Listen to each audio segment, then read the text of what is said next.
सो लवप्रीत, मुझे एक बात बताओ, जैसे लॉकडाउन पड़ा था 2 साल तक, तो उस समय आपने कैसे सरवाइव किया, और उस समय आपके पास काम ज्यादा था या काम नहीं था, या क्या किया आपने उन दिनों?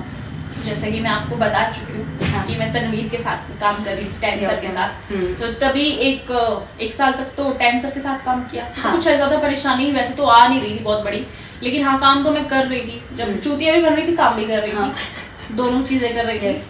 तो थोड़ा टाइम वैसे निकल गया, और 1 साल ऐसा था कि थोड़ा मैं काम कर रही थी। लॉकडाउन के टाइम पे ऐसा था ना कि सेकंड लॉकडाउन में थोड़ा थोड़ा लोग काम कर रहे थे। हाँ। बाहर जाके, बॉम्बे से बाहर जाके, तो तभी मैंने 2-4 सीरीज खुद डायरेक्ट की थी। वाह।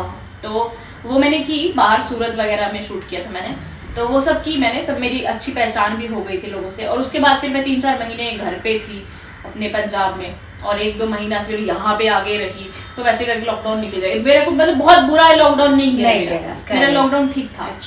अच्छा, मुझे एक बात बताएं, जैसे कि आज आपको 4-5 साल हो चुके हैं। Yes. तो आज आप अपने करियर को, जब आपने पहली बार सोचा था कि आपको एक एक्ट्रेस बनना है, आज आप अपने करियर को कहाँ पे देखती हैं, और अगले 5 साल बाद आपने क्या सोचा, आप क्या करना चाहती हैं? बेसिकली मेरे को अभी 4-5 साल हो गए हैं, ज्यादा ही हो गए हैं। हाँ। तो मैंने बहुत सारी सीरीज की हैं, और मैंने उसके अलावा 2 सीरियल कर लिए हैं। हाँ, मुझे सीरियल पूछना था, बताइए लोगों को। हाँ। हाँ, तो मैंने एक छोटी सरदारनी सीरियल किया था। हाँ। उसमें एज अ टीचर का रोल किया था, कश्मीरी टीचर, एकदम लाल गाल, एकदम पूरा प्रॉपर वैसे टाइप की। हाँ। तो वो मैंने एक सीरियल किया। फिर मैंने एक सीरियल किया पंजाबी, ठीक है। जी पंजाबी के लिए। तो जो सेकंड वाला सीरियल था वो मेरा बहुत लंबा सीरियल था। नाम बताएं ताकि लोग आपको। आँखियां उड़ीक दिया। आँखियां उड़ीक दिया, उसमें कौन सा कैरेक्टर था? उसमें मैं थी बिजनेस पार्टनर। ओके। मैं उसमें बहुत अच्छी बिजनेस पार्टनर का रोल कर रही थी। तो अर्चना पूरन जी के हस्बैंड जो हैं, हाँ, वो उसमें लीड थे, और मैं उनके साथ सेकंड लीड कर रही थी। सो गाइज, आँखियां उड़ीक दी हैं, जी पंजाबी में जरूर देखें, उसमें लवप्रीत ने बहुत कमाल का काम किया है। अब वो सीरियल बंद हो गया नहीं, बट ऑनलाइन मिल जाते हैं। हाँ, बट मिल जाते नहीं, मेरे इंस्टाग्राम पे भी डाला हुआ है। फिर डाला हुआ, सब जगह डाल रखे हैं वीडियोस। तो वो मैंने 2 सीरियल बीच में किए। और ये करने के बाद, सीरीज करने के बाद भी जो मेरे को चाहिए था अभी वो लेवल पे मैं नहीं पहुंची हूँ। ठीक है। उसका अभी मेरा 30% भी नहीं हुआ। तो मैं चाहती तो बहुत कुछ हूँ आगे करना। अभी बाकी देखो, किस्मत भी चाहिए इस इंडस्ट्री में, काम के साथ साथ थोड़ा लक भी चाहिए होता है। शायद अभी थोड़ा मेरा लक कमजोर है। जितना चाहती, थोड़ा नाम मेरा बन गया है, अभी 4 लोग जानने लगे हैं, लेकिन जो मुझे चाहिए एकदम प्रॉपर चीजें, वो अभी थोड़ा नहीं हुआ। तो उसमें अभी शायद टाइम लगेगा, 5-6 साल में भी, क्या पता ज्यादा लग जाए। अरे नहीं, एक चीज मैंने देखी है इस शहर में, आप कोशिश करते रहें, आप रुके मत, चलते रहें, कहीं तो पहुंचेंगे। और क्या पता वो कहीं ही आपका डेस्टिनेशन हो, तो चलना पड़ता है। अच्छा लवप्रीत, मुझे एक बात बताएं, जैसे यहाँ पे जो लड़के हैं, खासकर फिल्म इंडस्ट्री में, कहीं भी लड़के, but it's not just about film industry, at least film industry में लड़के क्या करे क्या नहीं पता चल जाता है उनके इंस्टा प्रोफाइल से, बाकी जगह का तो वो भी नहीं पता चलता। तो अगर इन लड़कों को, आपको किसी को, इनमें से किसी को डेट करना हो, तो उनमें क्या क्वालिटी होनी चाहिए? पहली बात तो ये है कि मैं डेट करने के लिए इंडस्ट्री का लड़का कभी चूज नहीं करूंगी। ठीक है। क्योंकि मुझे पहली बात इंडस्ट्री वाले लड़कों पे भरोसा नहीं है। ठीक है। दूसरी बात कि मुझे पता नहीं क्यों ऐसा लगता है कि एज ए एक्टर मैं काम करती हूँ, तो मुझे ये समझ आता है कि वो भी एक स्ट्रगलर ही है। ठीक है, वो भी एक दिहाड़ीदार ही बोल सकते हैं उसको। हाँ, हाँ। अगर वो कल को जाके कुछ बड़ा काम भी करे तो मेरी नजर में दिहाड़ीदार ही रहेगा। तो मेरा दिमाग वैसा बना हुआ सेट हो गया उसके लिए। हाँ, तो पता नहीं वैसा मेंटेलिटी है। तो मुझे कभी इंडस्ट्री वाले लड़के को तो डेट नहीं करना। ठीक है। और वो ये पता, एक्टर को तो नहीं करना, प्रोड्यूसर को कर लूं, डायरेक्टर को कर लूं, या किसी और को कर लूं, 1000 लोगों को, लेकिन एक्टर तो कभी जिंदगी में नहीं। क्योंकि मुझे पता है एज एक्टर कितने सामने वाले कितने चूती सामने वाले देखती हूँ मैं आर्टिस्ट, तो मुझे समझ आता है कि भाई एक एक्टर के साथ अपना आप फ्यूचर कहाँ पे देखते हो। Correct, exactly. मेरा तो ये हो गया कि भाई डायरेक्टर भी मैं हूँ, प्रोड्यूसर भी हूँ, तो मुझे ना डायरेक्टर समझ में आता है, ना प्रोड्यूसर, ना एक्टर, मुझे कोई समझ नहीं आता। कोई समझ नहीं आता। तो जैसे ये लड़के हैं जितने भी, तो मैं ऐसा क्या इनको देख करके एकदम से टर्न ऑफ हो जाती हूँ कि यार बिल्कुल, ये तो बिल्कुल ही नहीं चाहिए। ऐसा होता ना कि तुमने किसी लड़के को देखा है, वो अच्छा लगा, बट उसमें ऐसा उसने क्या कर दिया कि यार ये तो बिल्कुल ही नहीं चाहिए। ऐसा क्या है, what makes you just turn off?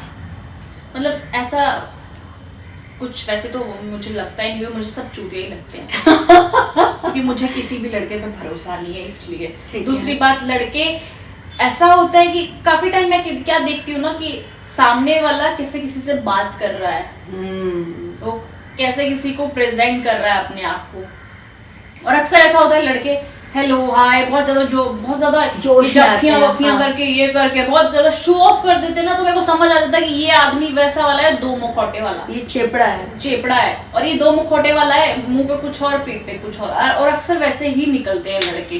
तो ये चीज अक्सर पता चली जाती है कि भाई ये कैसा है। करेक्ट, फैक्ट है। और तुम्हें अगर कोई लड़का पसंद आ रहा है तो उसमें ऐसा क्या है जो तुम उसे देख के कहते हो यार यही है वो बंदा, ऐसा क्या है? मतलब ऐसा सच्चाई बोलूं तो मतलब सच ही बोल रहा है हमारे शो में। मतलब मेरे को सबसे पहले मेरे लिए जो सबसे ज्यादा चीज इंपॉर्टेंट रखती है वो है किसी का दिल किसी के लिए कितना ये करता है, कौन किसी के लिए कितना केयर करता है। Correct. और मैं ये चीज तभी पहचान लेती हूँ, लाइक छोटी छोटी चीजें होती हैं। जैसे मैं किसी लड़के के साथ बाहर डेट पे गई, मान लो उसने एक गाड़ी का दरवाजा मेरे लिए खोला, हालांकि वो लोग शो ऑफ के लिए भी करते हैं लेकिन वो ज्यादा टाइम तक नहीं चल पाता, वो बात करने के तरीके से या फिर आपके केयर करने के तरीके से वो समझ आ जाता है। तो मेरे लिए वैसा ही होता है कि खूबसूरती भी इम्पोर्टेंस है, वो ऐसा नहीं मैं बोलूंगी नहीं है, वो भी इम्पोर्टेंट है मेरे लिए, क्योंकि मैं खुद फेयर हूँ तो मुझे भी चाहिए कि मेरे सामने वाला फेयर ही हो। क्योंकि काले लोग अक्सर बोलना तो नहीं चाहिए, काले बहुत सारे अच्छे भी होते हैं लेकिन मेरा उनके साथ ज्यादा अच्छा नहीं जमा आज तक। मेरा एक वैसा पास्ट रह चुका है। सबकी अपनी चॉइस है, चॉइस तो हर इंसान को अपनी चॉइस की चीजें चाहिए, वो हक है आपका। हक है, हाँ। तो मेरा वैसा ही थोड़ा जैसे मैं गोरी चिट्टी हूँ, पंजाबी हूँ, वैसा ही सामने वाला हो और बिहेव अच्छा हो, माँ बहन की थोड़ी इज्जत करे, बात करने का तरीका अच्छा हो, केयर करे, वही चीजें हैं। आई एम श्योर आपको बहुत जल्दी अच्छा लड़का मिलेगा, ये हमारे शो की दिल से आपके लिए दुआएं हैं। हाँ। अच्छा मुझे एक बात बताओ लवप्रीत, जैसे इंडस्ट्री में ना एक चीज मैंने देखी है, यहाँ कभी कभी बहुत काम होता है और कभी कभी बिल्कुल काम नहीं होता। तो यहाँ पे ना बहुत सारे एक्टर्स ना इम्बैलेंस हो जाते हैं, उन्हें ऐसा लगता है कि पूरी दुनिया खत्म हो गई है। तो जब उनके पास काम होता है उन्हें ऐसा लगने लगता है कि वो तो पूरे शाहरुख बन चुके हैं। अचानक से सक्सेस जो मिलती है वो बर्दाश्त नहीं कर पाते, अचानक से जब लॉस होता है वो बर्दाश्त नहीं कर पाते। कभी ऐसा आपके साथ हुआ है, कभी ऐसा आपने महसूस किया है? मेरे साथ मैं हमेशा पता है क्या है, पॉजिटिव और नेगेटिव लेके चलती हूँ।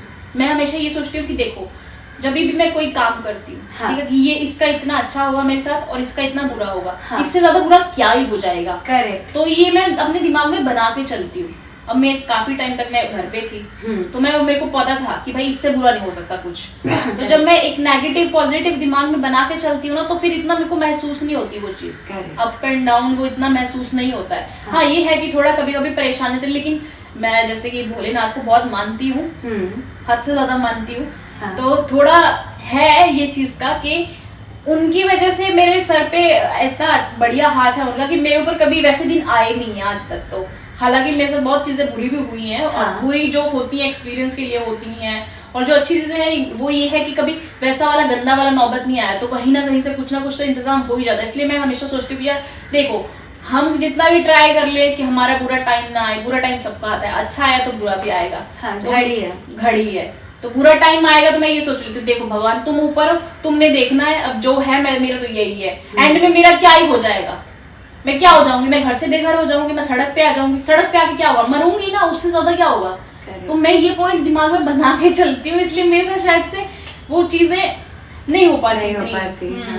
अच्छा अगर कभी तुमको बहुत गुस्सा आती किसी चीज पर, तो तुम्हारे मुंह से निकलने वाली 3 गालियां वो कौन सी होती हैं, मतलब फट से निकलती? जो सबसे पहले चूतिया, मैं जो आपके शो में बहुत बार बोल चुकी हूँ, चूतिया, कुत्ता, कमीना ज्यादा ही निकलती है, गंडवा वंडवा पता नहीं क्या क्या। मैं गालियों की मतलब एकदम पूरी हुई कर रखी है। हाँ पूरा बॉम्ब हूँ मैं गालियों का। तो मैंने जैसे कि आपको पता ही है मैंने फेसबुक पे मैं वीडियोस भी कर रही थी, बहुत वायरल। अरे क्या वीडियोस करते हो यार तुम, प्लीज एक्सपीरियंस शेयर करो, I would love to share this. तो मैं एक जो इंस्टाग्राम के एक मेरे फ्रेंड थे इंस्टाग्राम पे, तो उन्होंने मुझे बोला कि आप एक्टिंग करते हो, तो मैं यूट्यूबर हूँ, तो आप मेरे यूट्यूब के लिए कुछ करोगे, मैं फेसबुक वगैरह के लिए। मैंने बोला ठीक है भाई बता दो क्या बजट दोगे। तो बजट नॉर्मल दे, तब मैं घर पे ही थी, पर ठीक है इतना बर्थडे मिलेगा, कुछ है ही नहीं उसमें। तो जब मैं पहुंची वहां साइड पे तो ऐसा था कि हाँ भाई सब लोग हरियाणवी लोग थे, गाली गलौज देते घूमते थे।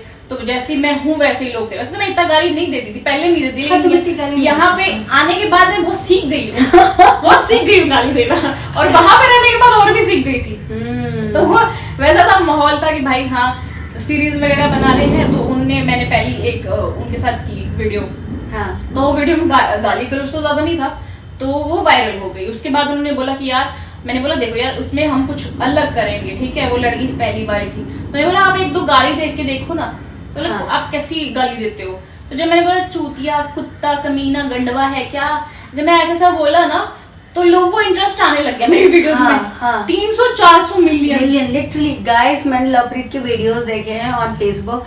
एक तो वीडियोस की क्वालिटी जस्ट सुपर्ब है, एंड जब वो गालियां देती है ना ऐसे दिल से मजा आता है। पर लवप्रीत जब भी मैं बोर हो रही होती हूँ ना, जब भी, बिलीव मी, मैं पब्लिक के सामने बोल रही हूँ, मैं तुम्हारे वो गाली वाले वीडियोस देखती हूँ, स्पेशली वो जो अपने पति को बुलाती हूँ ना, कुत्ते, ओ कुत्ते मारा और वो जो नमक है ना, वही है। एक्चुअली वो मजा भी आता है मुझे। हाँ। हम लोग मतलब हंसी खुशी में वीडियोस बनाते थे, और वीडियोस हंसी खुशी में बना के वैसे वैसे इमोशन में गालियां भी दे, खुद ही स्टोरी बना लेते, खुद ही गालियां गलौज करके हमारी चल जाती थी, और वो हाँ। बंदे ने बहुत कमा भी लिया। लेकिन वो बंदे को एक टाइम पे इतना एटीट्यूड आ गया कि भाई ये बंदी फेमस हो रही है मेरे चैनल से। ओह शिट, ऐसा वाला भी हुआ क्या? हाँ। अच्छा। तो उसको दिमाग में ऐसा घुमार भर गया कि मेरे चैनल पे तो यही फेमस हो रही है, क्योंकि मुझे हरियाणा का बच्चा जानता है उस वीडियोस के कारण। हालांकि मेरे पॉजिटिव काम के कारण न जाने ना जाने, लेकिन वो वाले वीडियोस के कारण मुझे बच्चा जानता है वहां का। मैं जैसे ही जाती थी हरियाणा में, तो जहाँ पे जैसे मैं फ्लाइट में बैठी, तो फ्लाइट में लोग मुझे पहचान लेते थे। जब मैं किधर जाती थी दुकान पे, जब जैसे भी एंटर करती हरियाणा का बहुत, तो उस बंदे के दिमाग में ये आया कि इतने साल से मैं ये कर रहा हूँ कि ठीक है, पैसा तो वो कमा रहा था। एक महीने के अंदर उस बंदे ने कुछ 87 लाख के आसपास कुछ कमाया। 87 लाख हाँ, रुपीस 87 लाख के आसपास। 87 लाख रुपीस फेसबुक से। हाँ, आप भी कर सकते हैं, लवप्रीत को हायर करो, उसके साथ वीडियोस बनाओ।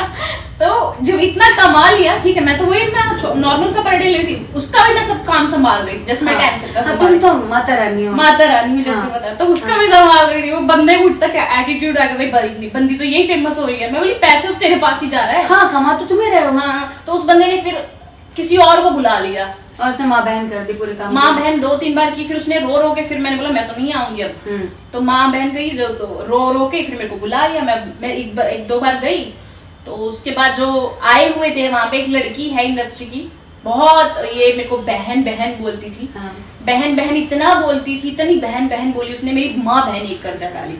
तो मैंने उसको अपने काम पे बुला लिया था, पहली बार बुलाया था। मैंने सोचा चलो कोई बात नहीं, मेरी वीडियोस में काम करेगी। लेकिन वो बंदी ने मौके पे चौका मार के उसके कान भरेगी, भाई इसको ये हो रहा है, इसको ये सब चीजें मिल रही है, इसको लोग पहचान रहे हैं।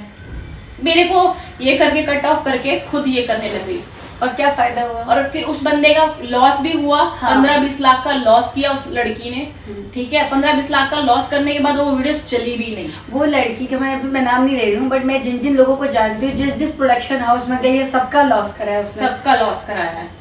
फिर मैं और उसका एक चूतिया बॉयफ्रेंड भी है, हालांकि वो मैरिड थी।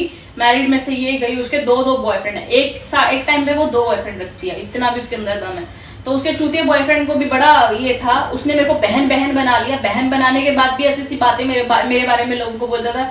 मैं एक ऐप पे लाइव करती थी, तो जैसे कि आपको पता है सब लड़कियां आजकल लाइव करती हैं, वेरी कॉमन ना। तो हाँ, लाइव पे मेरा एक पहले खुद का एक पर्सनल ऐप था जहाँ पे मैं अपनी वीडियोस फोटोज डालती, तो वहां से मेरी वीडियोस फोटोज निकाल के आजकल वो प्रोडक्शंस में भेजता है कि ये तो लाइव कर दिया। अरे मैं तो लाइव में कुछ गलत थोड़ी कर रही हूँ। करती हो तो करती हो, उसके बाद और कुछ गलत भी नहीं करती वो, उसके बावजूद नहीं करती हो तो मैं भी जानती हूँ। हाँ। ठीक है, लेकिन अगर मान लो करती भी हो तो उसके बाप का क्या? और ये देखो कि भाई हर जगह से हटाने के लिए तुम मेरे साथ ये कर रहे हो। हाँ। तुम्हारा भी अच्छा नहीं हुआ। जब उसको इतना लॉस हो गया, तब उसको समझ आ गया कि अब मेरा बंटाधार हो गया, हाँ। उस बंदे के सर पे कब्जा हो गया, बुरे कर्म की बुरी सजा। और अभी भी मैं उसके साथ काम करके कि रो के अब मेरे को बुला लेता है, रो के बुलाता है, बहुत ये करता है। मैं जब दोबारा गई उसके साथ काम करने के लिए, तब मेरे को पता चला 4-5 बैंक से तो उसका लोन था। हाँ, वो जो अभी तक क्लियर नहीं हुआ। जो पैसे कमाए थे वो भी उसने उड़ा दिया। बीच में आके अभी किसी बड़े स्टार के साथ उसने शूट किया। अब उसको लग रहा था कि ठीक है, किसी को अगर ये लगता है ना, मेरे को एक बात समझ नहीं आती। हाँ। अगर आप अपने चैनल के लिए काम कर रहे हो, हाँ, तो चैनल का नाम तो आपका जा रहा है, हाँ, पैसे आपके पास आएंगे। हाँ। मैं तो ऐसे आर्टिस्ट वर्क कर रही हूँ, हाँ। और